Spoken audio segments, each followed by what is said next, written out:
You just realized your business needed to hire someone yesterday. How can you find amazing candidates fast?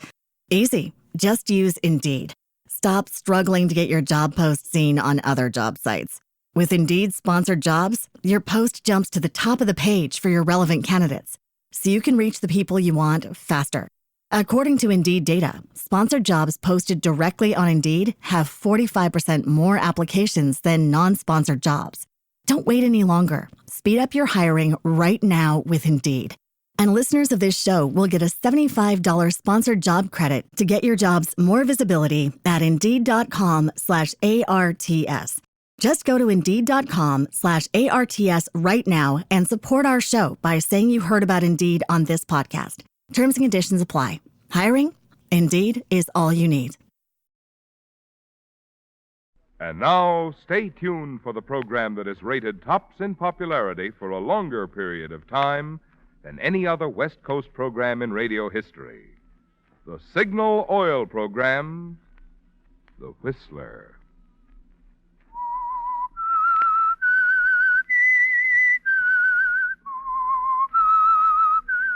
S-I-G-N-A-L,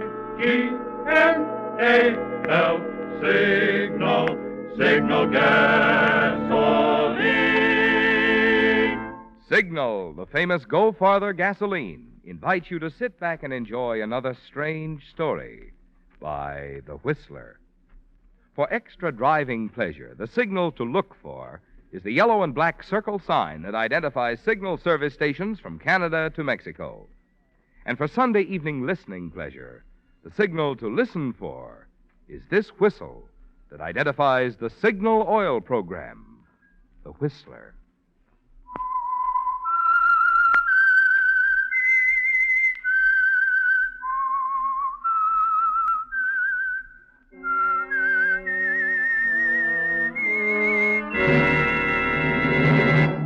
I am the Whistler, and I know many things, for I walk by night. I know many strange tales hidden in the hearts of men and women who have stepped into the shadows. Yes, I know the nameless terrors of which they dare not speak. And now, The Whistler's strange story, Final Decree.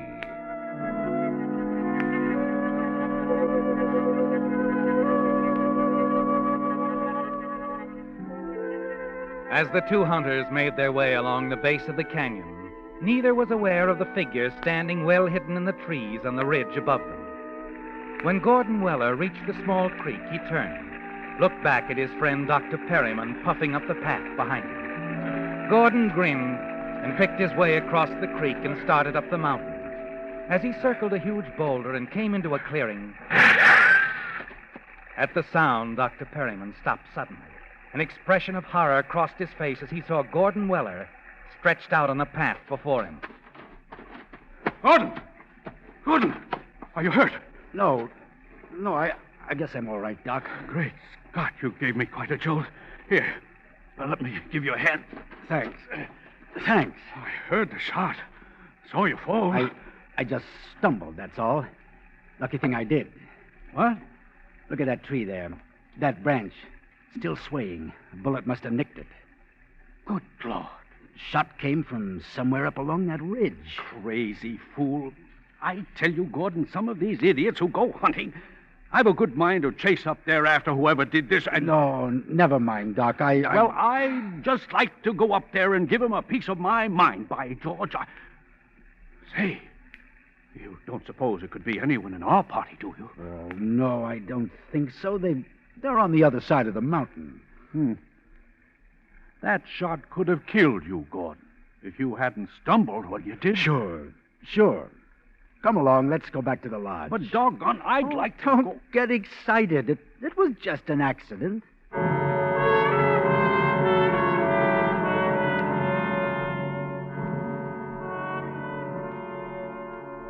But you know it wasn't an accident, don't you, Gordon? It was another attempt on your life. You're certain of that. And you didn't tell your friend Dr. Perryman that a split second before the shot was fired, you caught a glimpse of reflected light high on the ridge. The rays of the sun striking a rifle barrel, perhaps. and instantly you drop to the ground.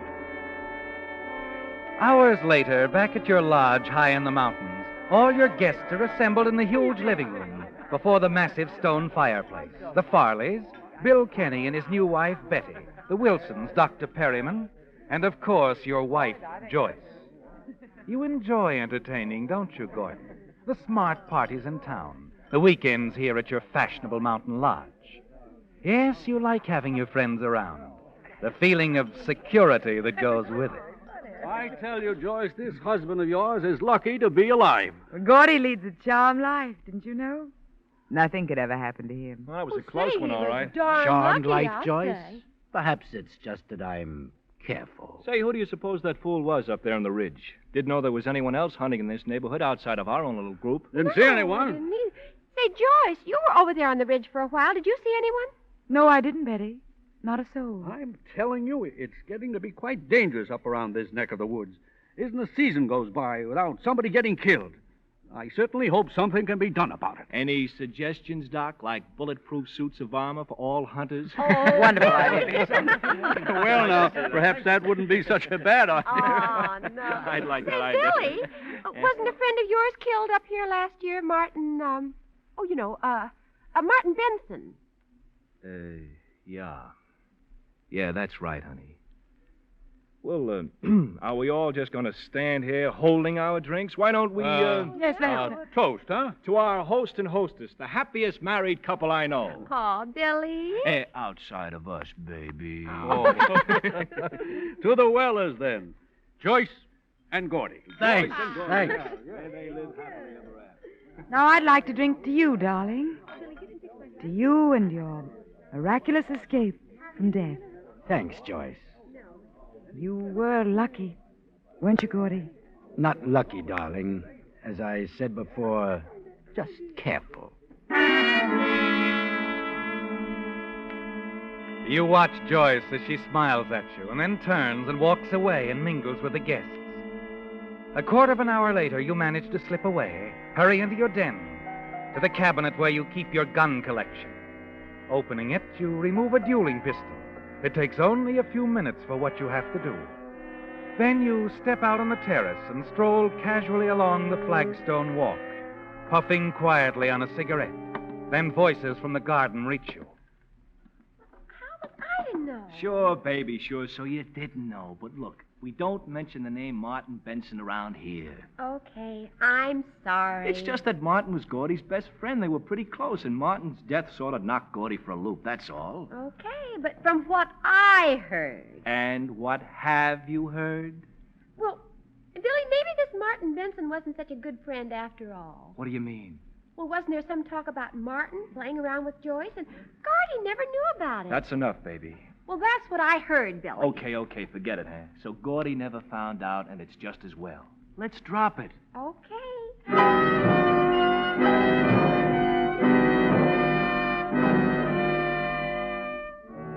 They've known all along, haven't they, Gordon? About your wife, Joyce, and your best friend, Martin Benson.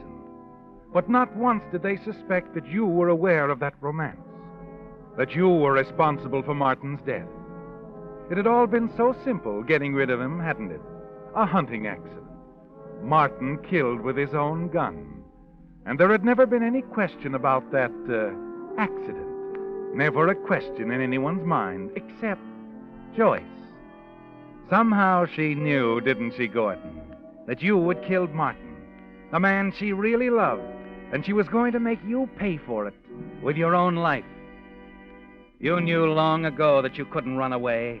She'd follow you to the ends of the earth. And you decided there was only one thing to do. Stay with Joyce and get rid of her before your luck ran out.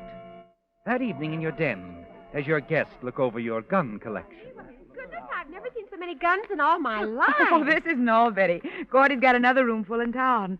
He's just mad about guns. Here's a new one I picked up a couple of weeks ago, Bill. How do you like it? Hey, that's a beaut. Real old dueling pistol, huh? Oh, boy. Let me see it, Billy. Hey, don't grab like that, baby. It sure is heavy. It isn't loaded, is it? Oh, don't worry, Betty. Gordon's very careful about things like that. Oh, golly, I don't see how anybody could fire this. You couldn't very well. Not the way you're holding it. Well, why, Gordy? Here, I'll show you. You wrap your hand around it like this. Uh-huh. That's it. And this finger goes around the trigger. Mm-hmm. That's it. Oh, well, look at that. I hardly touched it. Well, that's what they call a hair trigger, baby. Clicks off just like that. Hey, what's the matter, Gordy? Oh, nothing. Nothing at all. Well, it's a good thing it wasn't loaded. Gee, it was pointed right at Joyce. Yeah, it was like that, wasn't it? Yes, it was. Wasn't it, Gordon?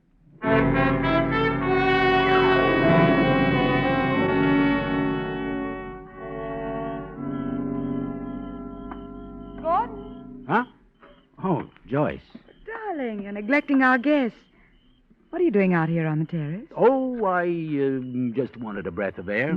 We've all decided to run down to the village for a while. Want to come along? No, thanks. I think I'll stay here if you don't mind. All right. We won't be long, darling. Don't get lonesome. Oh, by the way, Gordon, Yes? I thought you were the careful type. What do you mean? Do you generally keep loaded pistols in your collection? Of course not. That dueling pistol you were showing Betty a little while ago. It was loaded. What? That is, it was when I first looked at it. Before dinner. I took the bullets out of it then. Good thing I did. I might have been killed. I guess this is your lucky day, too. Yes. We've both been lucky today, haven't we, darling? I wonder whose luck will run out first.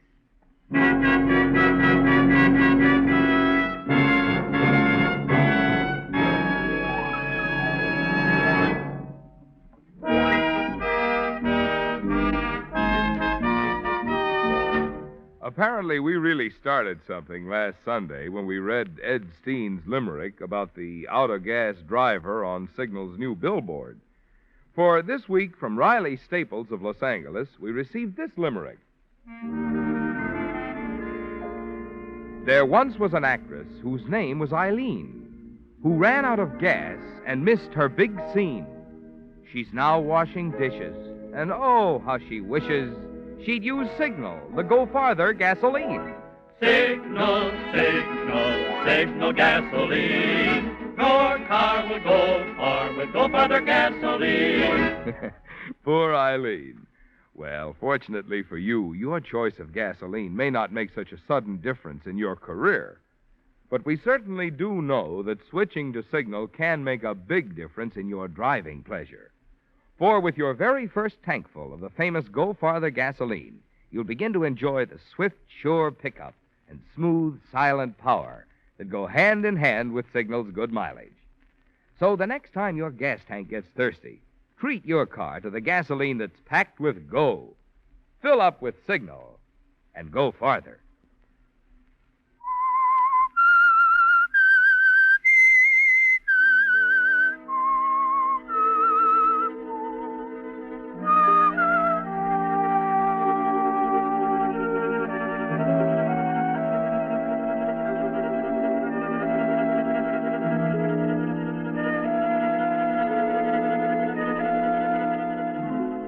The pattern is clear, isn't it, Gordon, for the struggle between you and your wife, Joyce? When Martin Benson died, it didn't end anything. Rather, it was the beginning of the quiet tension, the terror. You knew long ago that there would be no running away. A divorce from Joyce wouldn't settle anything. She'd follow you anywhere. She wants to kill you, doesn't she, Gordon? Somewhere, somehow, someday, she'll kill you if you don't kill her first. It's been touch and go for so long now, hasn't it? Between two would-be killers who appear to everyone else as a comfortably, happily married couple. But now another way occurs to you, Gordon. A frame-up against Joyce. Something to get her out of the way. If only you can make it look as if she tried to kill you. Give her the opportunity and then take advantage of it. You start to set this up in a conversation with your good friend, Dr. Perryman. Oh, come now, my boy. The idea that someone is actually trying to kill you is ridiculous. Fantastic. I don't think so, Doc. And you wouldn't either in my position. But, well, you were along right behind me when that shot came whistling out of nowhere on the ridge yesterday. Of course. A careless hunter, an accident. You said so yourself. Yes, but I've been thinking about it, Doc. Thinking about some other accidents, too. What? You remember several months back on the lake, my motorboat, the explosion? I was lucky to get out of it alive. Well, yes. Then a month ago, coming down the Ridge Road, my car suddenly going out of control. Hitting that telephone pole was the only thing that saved me from going over. The road is dangerous. Hairpin curves, and the way you drive. Yeah, fortunately, I wasn't speeding. See here, Gordon. Do you mean to tell me that... Yes. Then yesterday in the canyon. But who, Gordon? And why? I don't know. Who would want to kill you? You're not disliked. Your friends, your wife, all loyal, devoted. I wonder, Doc. I wish I could believe that all the way. You can, Gordon. You should. Well, I'll try, of course. I'm telling you all this because of the kind of a friend you've been. I wish you'd remember this conversation, Doc. Frankly, I'm worried. Certainly I'll remember. I'll keep my eyes open, naturally. But you don't believe such things are possible. No, I didn't say that. Look, let's stop this talk, Gordon. You got me worried now.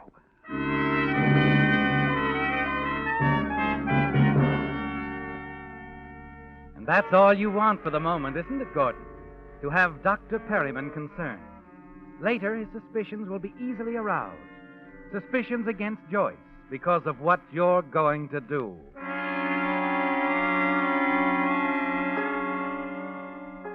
You wait now, casting around in your mind for some plan of action, the frame. It suggests itself a few days later at the lodge, just a small thing, involving an open gas jet on a gas heater. You just realized your business needed to hire someone yesterday. How can you find amazing candidates fast? Easy. Just use Indeed. Stop struggling to get your job post seen on other job sites. With Indeed sponsored jobs, your post jumps to the top of the page for your relevant candidates, so you can reach the people you want faster. According to Indeed data, sponsored jobs posted directly on Indeed have 45% more applications than non-sponsored jobs. Don't wait any longer. Speed up your hiring right now with Indeed. And listeners of this show will get a $75 sponsored job credit to get your jobs more visibility at Indeed.com/ARTS. Just go to Indeed.com/ARTS right now and support our show by saying you heard about Indeed on this podcast. Terms and conditions apply. Hiring? Indeed is all you need.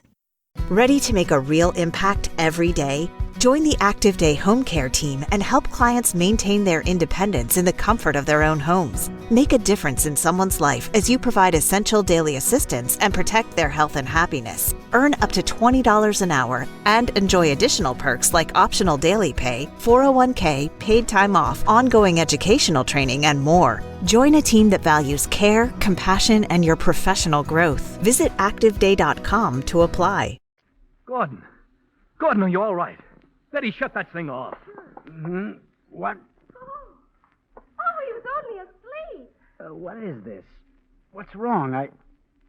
Say, isn't that gas I smell? You bet it is. And you better have something done about this jet. It's much too loose.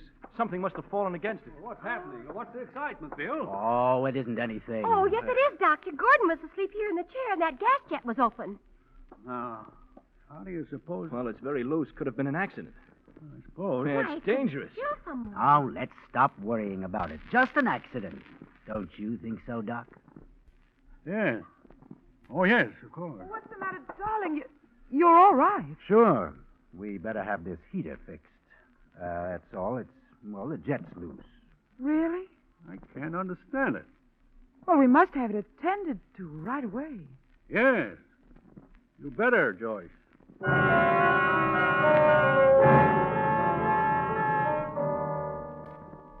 The look in Joyce's eyes is what you want, isn't it, Gordon? She isn't thinking of having the gas jet fixed. Not at all. She's thinking of what a convenient way this could be after all the guests have seen it. Yes, very convenient. And you smile to yourself, deciding that you'll help her along with her plan. The following evening, you put it all in motion. It begins as your guests prepare to leave for a party at a neighboring lodge.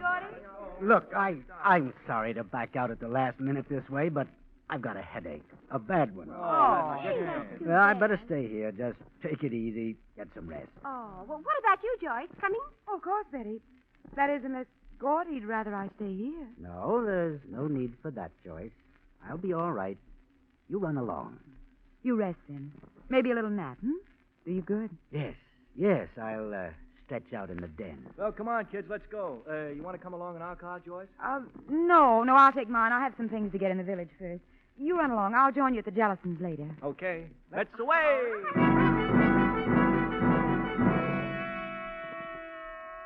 You watch them as they leave.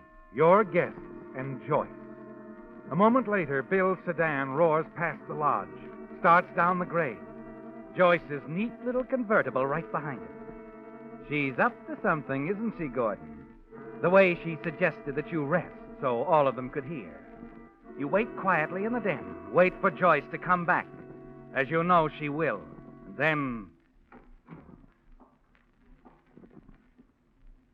In here, Joyce. You don't seem surprised, darling. That you came back?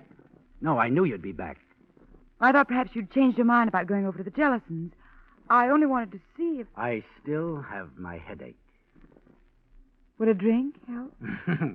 Why, how thoughtful of you, dear. Yes, it might help very nicely. I'll fix a couple. Let me. No trouble, darling. Thanks. You know, Gordy, sometimes you're hard to figure out. Oh? And you're not at all. That sounds sarcastic. Merely appraising. Joyce, Yes? what sort of sleeping pills did you pick up in the village? Sleeping pills? Whatever are you talking about? Here, your drink. Joyce, you're getting careless. Clumsy. Am I? You wouldn't want to exchange drinks now, would you? Certainly. Here. Satisfied? You anticipated that one, of course. Did I? Let's stop the game, Joyce. I know what you're up to. What am I up to? You want to put me to sleep. Fix it so I'm just sitting here, resting, as you put it. Then somehow the gas jet finds its way on again, and I'm the unsuspecting accident victim.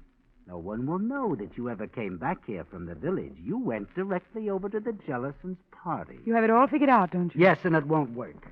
I guess not. I wouldn't expect such a careless, clumsy sandalwood. Well, cheers.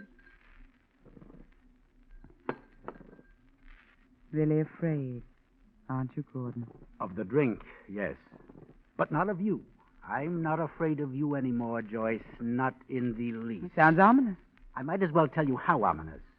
I intend to take an overdose of sleeping pills and turn on the gas. Suicide? How nice of you, Gordon. Not suicide. Attempted murder. What are you talking about? You do have a box of sleeping tablets in your purse, don't you, Joyce? Of course. I'll only borrow a few. Put the box back in your purse after I've seen you on your way. You're out of your mind. Not quite. But it has to look good, Joyce. Your attempt on my life. You're a fool, Gordon. I'm afraid we'll both have to check our plans for a while. Not me, Joyce. But you will. You see, in a few minutes, you're going to have an accident. Your car is going off the road with you at the wheel. I see. And I'll be found that way with a box of sleeping tablets in my purse. The ones they'll believe you slipped into my drink. Oh, I fully intend to take them, you know. Then just at the right moment, I'll call the hospital. They'll find me here, unconscious, the gas on, but they'll find me just in time. After my car accident, you mean? That's right, Joyce. You have been thinking overtime, haven't you? You know, Joyce, you're forcing me to do this. Am I? If you'd only tried to understand. Understand? Understand murder? There was no other way. You could have given me a divorce when I asked for it. I didn't want a divorce. You knew I loved Martin. I thought you knew you did. You knew I did. You knew I loved him. With everything I had. That's why you killed him and made it look like a hunting accident. But you didn't get away with it, Gordon. You cheated the law, but you're going to pay just the same. I'll make sure of that. I'm sorry, Joyce. I hate the idea of punching that beautiful jaw, but you leave me no choice.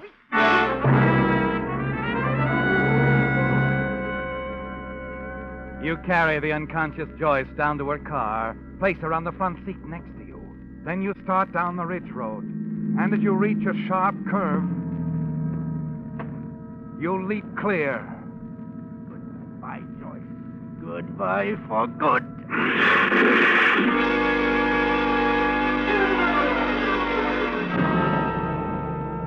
Back at the lodge, you pour yourself another drink, dissolve the sleeping tablets in it.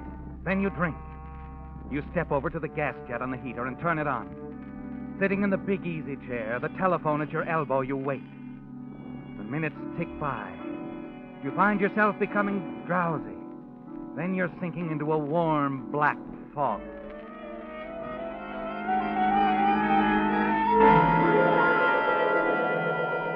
To our host and hostess, the happiest married couple I know. You shake your head. Try to clear the haze from your mind. I wonder whose luck will run out first, darling. You're breathing heavily now. The walls are closing in on you. Gordon was asleep in the chair. The gas was on. The room seems to be swaying beneath you. The black fog sweeps in again, and you fight to keep your eyes open.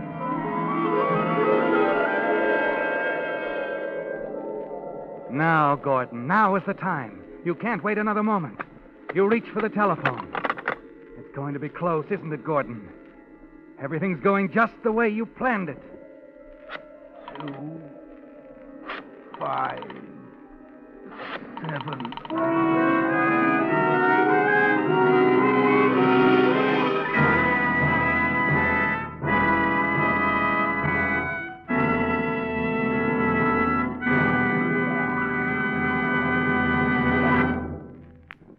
The Whistler will return in just a moment with the strange ending to tonight's story.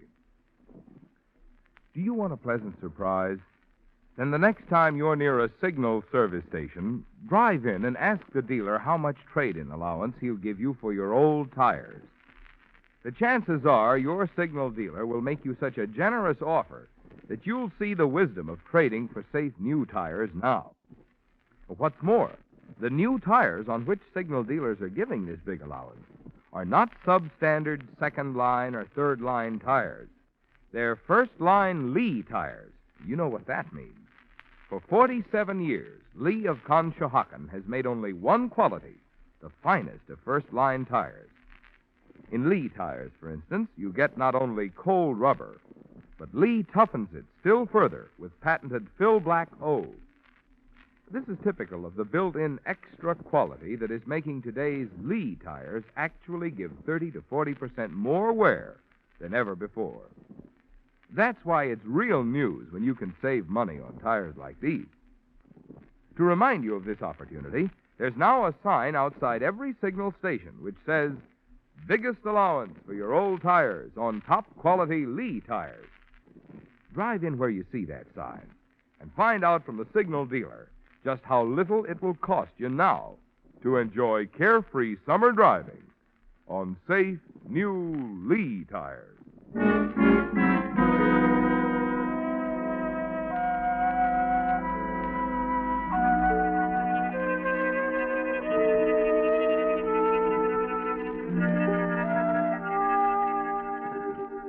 The small crowd around the wrecked car included the party guests.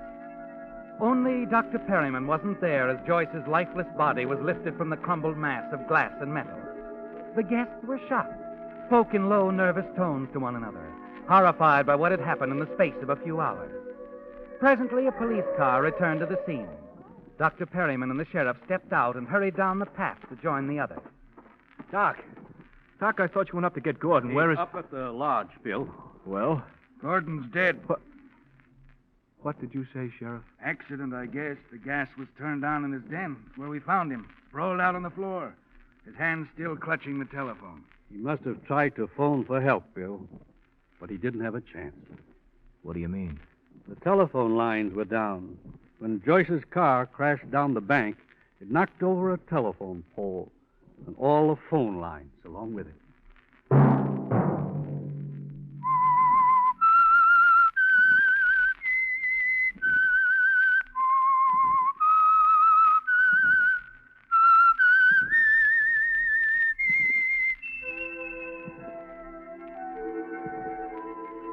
Let that whistle be your signal for the Signal Oil program, The Whistler, each Sunday night at the same time. Brought to you by the Signal Oil Company, marketers of Signal gasoline and motor oil and fine quality automotive accessories. Signal has asked me to remind you, to get the most driving pleasure, drive at sensible speeds, be courteous, and obey traffic regulations. It may save a life, possibly your own.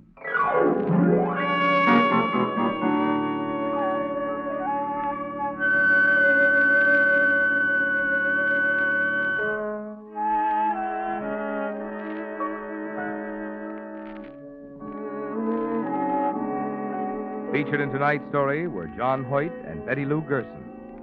The Whistler was produced and directed by George W. Allen, with story by Joel Malone and Adrian Jondeau. Music by Wilbur Hatch, and was transmitted to our troops overseas by the Armed Forces Radio Service. The Whistler is entirely fictional, and all characters portrayed on The Whistler are also fictional. Any similarity of names or resemblance to persons, living or dead, is purely coincidental. Remember, at this same time next Sunday, another strange tale by The Whistler.